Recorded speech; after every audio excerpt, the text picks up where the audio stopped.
Block के आदरणीय मुख्य प्रवक्ता महोदय जो राज्यसभा सांसद है आदरणीय मनोज झा जी, आपको संबोधित करें। शुक्रिया शक्ति भाई, इसका यूज करूँ इससे कर लीजिए। शुक्रिया शक्ति भाई। आप देख सकते हैं कि मेरे बाईं ओर उदय बाबू हैं। आप सब जानते हैं कि एक धारा, जिस धारा को लुप्त करने की कोशिश हो रही है, ये उस धारा के सार्थक वाहक हैं, एक मजबूत चेहरा है। और मेरा दल इस धारा के पक्ष में बिना तराजू लिए हुए खड़ा रहा, नफा नुकसान को सोचे बगैर।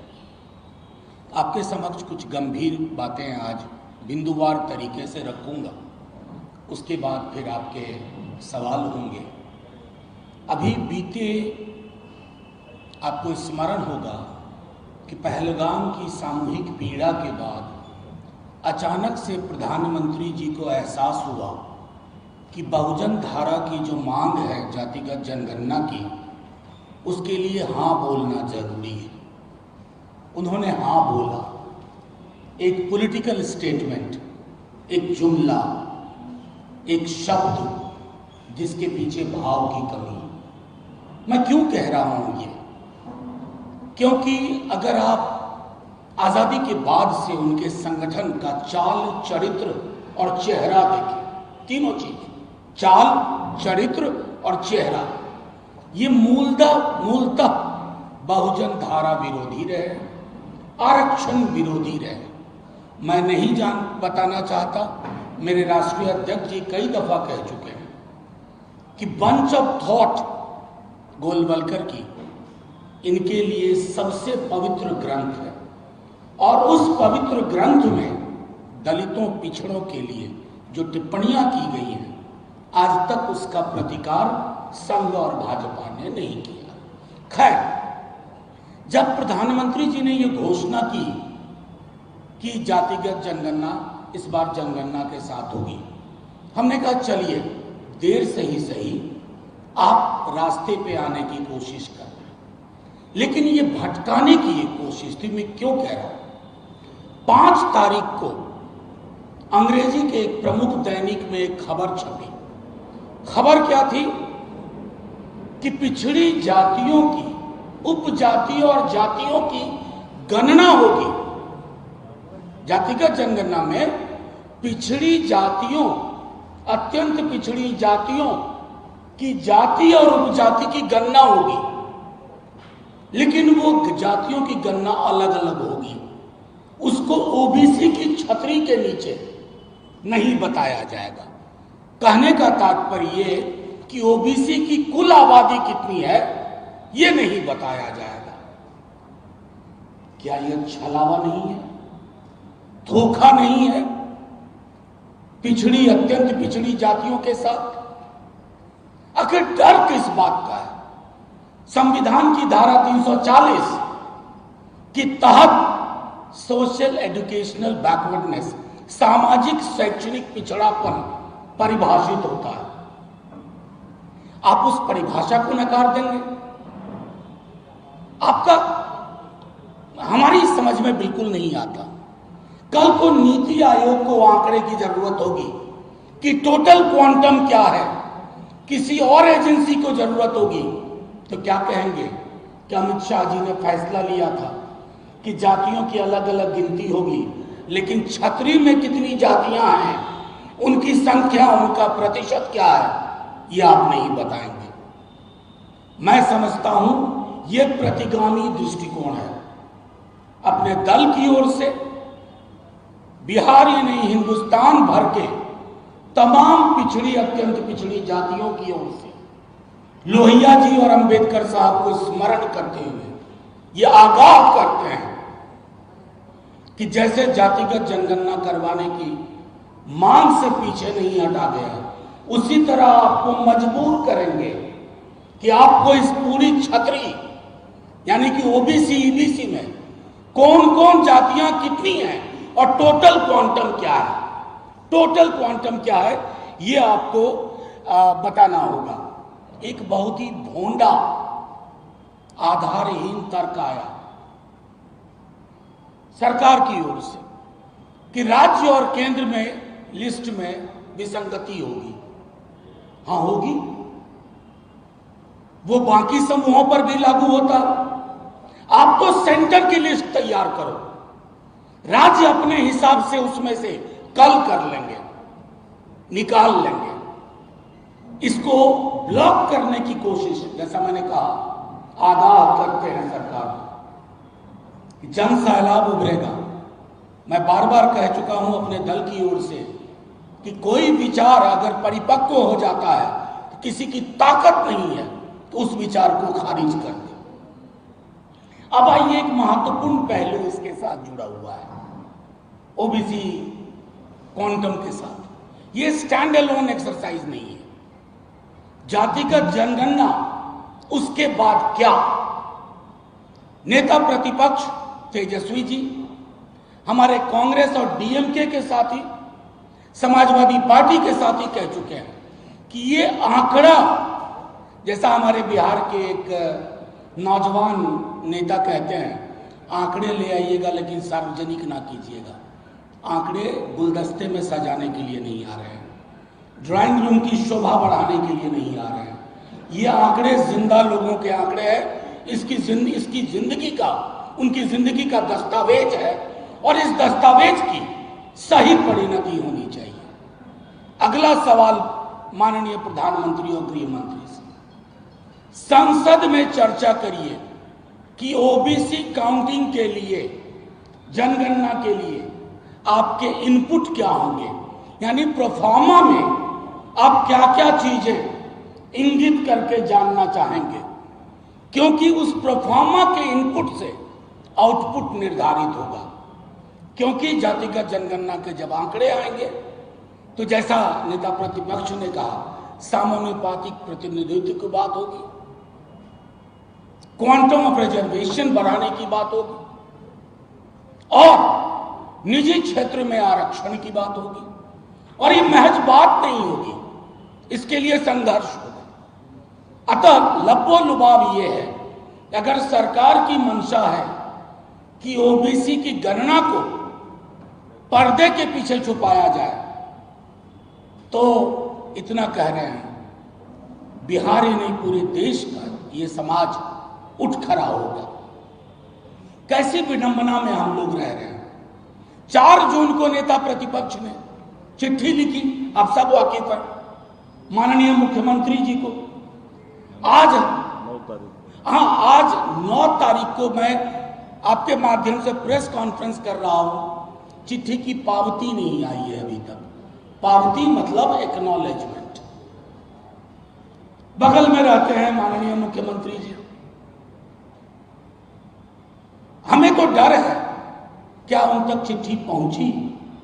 हमें चिंता है इस बात की। सूबे के, उनके पूर्व के डिप्टी सीएम और नेता प्रतिपक्ष मौसम का हालचाल लेने के लिए चिट्ठी नहीं लिखी थी। उन्होंने जो निर्णय उनके दौर में लिए गए थे उसके परिपालन के लिए और आधुनिक संदर्भ में, समकालीन संदर्भ में 85% आरक्षण को करके विशेष सत्र बुलाइए, यह आग्रह था, ताकि 9वीं अनुसूची में इसे डाला जा सके। लेकिन संभवतः आजकल मुख्यमंत्री जी की चिट्ठी पर निर्णय गृह मंत्री जी देश के करते हैं कि किन चिट्ठी का जवाब दें, किस चिट्ठी का जवाब ना दें, किस चिट्ठी का जवाब कब दें और किस चिट्ठी पे चुपचाप बैठ जाएं, कुंडली मार के। ये परिपाटी, और इसलिए कह रहा हूं कि बिहार में ये सिर्फ गवर्नेंस का फेलियर नहीं है, संजीदगी की फेलियर है, संवेदनशीलता की फेलियर है।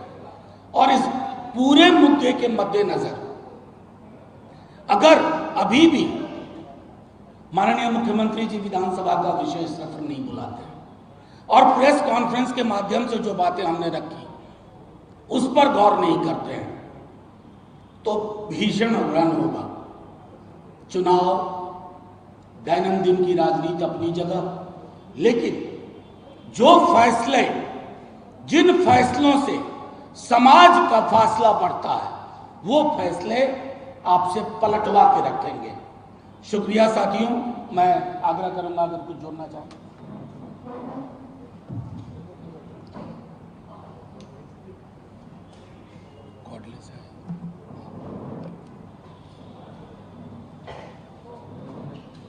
पत्रकार बंधुओं, जो हम लोगों के नेता और राज्यसभा के सदस्य और हमारी पार्टी के मुख्य प्रवक्ता जो कुछ भी रखा है वो बहुत ही लॉजिकल है, सामयिक है और जनमानस जो चाहता है, दलित पिछड़ा कमजोर वर्ग, उन्हीं बातों को इन्होंने रखा है, जिसके पीछे हमारी पार्टी प्रारंभ से ही खड़ी है और उसके मसाइल को इसके माध्यम से आगे बढ़ाना चाहते हैं। ये जो जनगणना है एक छलावा है। छलावा मैं इसलिए कह रहा हूँ कि इसके संदर्भ में, जैसा आपको पहले इन्होंने बताया, अभी तक कुछ भी खुलासा नहीं किया गया है। कब होगा, कैसे होगा, क्या इसमें साधन लगेगा, उसका भी कोई अलॉटमेंट नहीं है। केवल इतना ही नहीं, एक बात और मैं बताना चाहता हूँ, ये जनगणना का नाम लेते हुए इन लोगों को तितकी लग जाती है, चूँकि ये तो मनुस्मृति और बंच ऑफ थॉट से देश को चलाना चाहते हैं। तो बंच ऑफ थॉट के थ्योरी में जो गोलवलकर साहब का है और मनुस्मृति के थ्योरी में तो वंचित वर्ग को क्या कहा गया है, यह सर्वविदित है। और जब इस वंचित वर्ग का जनगणना हो जाएगा तो उनको ये दर्द है कि फिर उनका स्थान कहाँ रहेगा, इसलिए इसको गोल मटोल ढंग से टालना चाहते हैं और अभी तक वही आज तक करते आए हैं। और हमको सौभाग्य प्राप्त है कि हमारी पार्टी और हमारे पुरखों ने, चाहे राम मनोहर लोहिया हों, कर्पूरी ठाकुर हों, लालू प्रसाद जी हों, शरद यादव हों, मुलायम सिंह हों, इन सब लोगों ने एक सिरे से मांग किया प्रारंभ से ही कि जनगणना कराई जाए, लेकिन आज तक उसको ठंडे बस्ते में डाला गया। और लालू प्रसाद जी ने के दबाव से जो कांग्रेस मनमोहन सिंह की सरकार ने जब जनगणना कराई तो बाद में कह दिया जब ये सब हुकूमत आई कि वो तो करप्ट हो गया, डेटा करप्ट हो गया, डेटा करप्ट हो गया, करप्ट कर दिया हो गया है, इसलिए उसको नहीं किया जा सकता है। तो इससे इनकी मानसिकता समझ में आती है। लेकिन अब नए का दौर जो आया है 10 साल बाद, इस दौर में अब इनकी मजबूरी हो गई है। जैसा कि हमारे नेता तेजस्वी प्रसाद यादव के दबाव पर एक जनगणना वर्तमान बिहार सरकार ने कराई थी, जिसके आधार पर इन्होंने वंचितों को, पिछड़ों को एक आरक्षण दिया। लेकिन ये भी कोर्ट में ले जाकर इन्होंने फंसाने का काम किया, अब तक नहीं हुआ। तो उसी तरह से एक और छलावा है जो अभी जातीय जनगणना की मांग को स्वीकार किया है भारत सरकार ने, और सही हमारे नेता ने, मनोज झा जी ने कहा है, हमारे सांसद महोदय ने, कि इसको संसद में चर्चा कराइए कि किन किन विषयों की गणना होगी, कैसे कैसे होगी, और कुल टोटल पूरी चर्चा इसकी विशेष सत्र बुला के करानी चाहिए। हम इस प्रेस के माध्यम से, पीसी के माध्यम से यही मांग करके अपनी बात को जोड़ना चाहते हैं। बाकी जो हमारे नेता ने कहा, हम उनका समर्थन करें। शुक्रिया। हाँ एक सवाल है, हाँ, सवाल ने कहा है आरजेडी शराबबंदी फेल करना चाहती है और जो अगर एक मिनट, आप तो माइक लेके घूमते रहते हैं हर जगह। इस सवाल पे चर्चा के लिए बहुत वक्त है। बहुजन आबादी का इतना महत्वपूर्ण प्रेस कॉन्फ्रेंस, इतना महत्वपूर्ण प्रेस कॉन्फ्रेंस, मैं चाहता हूं कि इस पर चर्चा हो। उसके लिए पूरा समय है, जिसको जहां जैसे अनुसंधान के बाद सजा देनी हो दीजिए।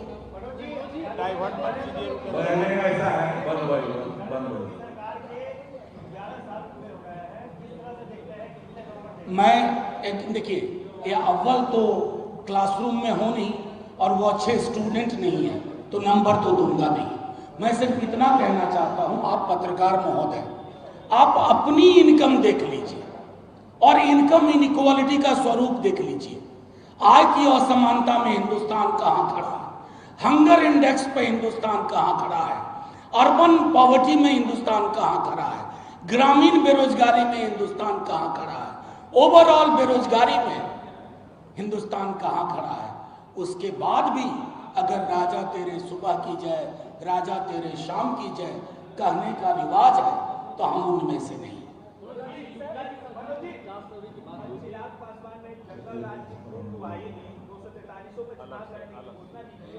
आपसे विशेष आग्रह करता हूं, सुबह भी बात की है इंडिविजुअली मैंने मीडिया से, लेकिन आज की प्रेस कॉन्फ्रेंस को इस बहुजन सरोकार के विशद महती विषय पर आने दीजिए, क्योंकि मोदी जी की सरकार रोड ब्लॉक ला रही है कास्ट सेंसस के नाम पर। नहीं, आप देखिए, थोड़ा टाइमलाइन मिस कर रहे हैं। 11 में हुआ, 11 में हुआ, 14 में प्रधानमंत्री जी आए। डेटा कलिंग में 1.5-2 साल का वक्त लगता है। आप थोड़ा गूगल करिए। मेरा सवाल था कई बार पार्लियामेंट में कि उन आंकड़ों का क्या हुआ। जैसा उदय बाबू ने कहा, उन्होंने मुझको जवाब दिया कि आंकड़े करप्ट हो गए। मैंने काउंटर सवाल किया, आंकड़े में करप्शन है या आंकने में करप्शन है, ये फर्क है। सवाल है, जातीय जनगणना की बात कर रहे हैं, आप लोग को लगता है कि बिहार चुनाव को देखते हुए केंद्र सरकार ने जल्दबाजी में यह फैसला लिया, कोई स्ट्रैटेजी पर अभी तक बनाई नहीं गई, 26 में से कराना भी है? नहीं, एक मिनट, पहली बात तो बता दें, सरकार बिल्कुल अगंभीर है। 27 से कट ऑफ रखा है। आप सोच रहे हैं हम लोग 25 के जून की 9वीं तारीख में, किस बात का डिले? पूरी दुनिया में सेंसस रुक गया? नहीं, आपकी मंशा स्पष्ट नहीं है। जब आपने देखा कि धारा ये बलवती हो उठी है, आपने एक शब्द में कहा करवाएंगे। क्या क्या करवाओगे?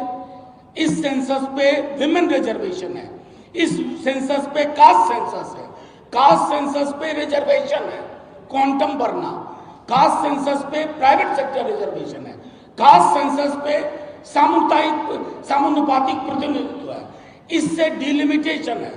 एक बास्केट में इतनी सारी चीजें हैं और सरकार की कोई क्लैरिटी नहीं है। मैं तो सिर्फ ये चाहूंगा कि 11वीं वर्षगांठ मना रहे हैं, केक काटने से पहले कलेजे पे हाथ रखें और सोचें इतनी बेईमानी के लिए क्या क्या करना पड़ता है। अब सरकार की मंशा में सवाल उठा रहे जातिगत जनगणना को लेकर के, लेकिन सवाल है कि बिहार में जातिगत जनगणना हो तो उसमें राहुल गांधी सवाल उठा करते नहीं, उनको मेथोडोलॉजी को लेकर के कंफ्यूजन है, कंटेंट पे नहीं है, आउटकम पे नहीं है, मेथोडोलॉजी को लेकर के। मेथोडोलॉजी पूरी की पूरी पड़ी हुई है, कोई भी देख ले। सवाल वो नहीं है, सवाल आउटकम का है। सवाल है कि सर्वेक्षण हुआ, उसके बाद क्या हुआ। सवाल ये है कि जब उच्च न्यायालय ने रोक लगाई तो कहा कि एक सर्वे होना चाहिए था कि कहाँ संस्थाओं और संस्थानों में किस जाति का कितना प्रतिनिधित्व है। इसके लिए रॉकेट साइंस के ज्ञान की जरूरत नहीं चाहिए। मुख्यमंत्री जी को एकदम सर्वदलीय कमेटी बना के 3 हफ्ते के अंदर सारी रिपोर्टिंग करके आप इसको ले चलिए सदन में और फिर फैसला होगा। वो पूछ रहे थे, आपके सवालों के जवाब में छिपा हुआ। उन्होंने चिराग पासवान जी की बात की। माननीय मनोज झा जी ने कहा आरक्षण की सीमा 65% बढ़ाई गई। अब इन्होंने कहा अनुसूची 9 में सूची में डालना था। 16% बिहारियों की हकमारी हुई रिजर्वेशन का। क्या बिहारी फर्स्ट बिहार 16% जो बिहारी जो रिजर्वेशन तो जो मार खाएंगे, क्या उसके लिए चिराग पासवान ने कभी इस पर अपनी प्रतिक्रिया दी? उपेंद्र कुशवाहा ने दी, जीतन राम मांझी ने दी, आप दिया कभी? तो 16% हकमारी की चर्चा जो किया आदरणीय मनोज झा जी ने, इस पर आप उनसे पहले पूछिए कि बिहार फर्स्ट तब ना होगा जब 16%। यही बात तो कह रहे हैं मनोज झा जी। तो आप अलग ही जो पूछ रहे थे, बोलिए जी।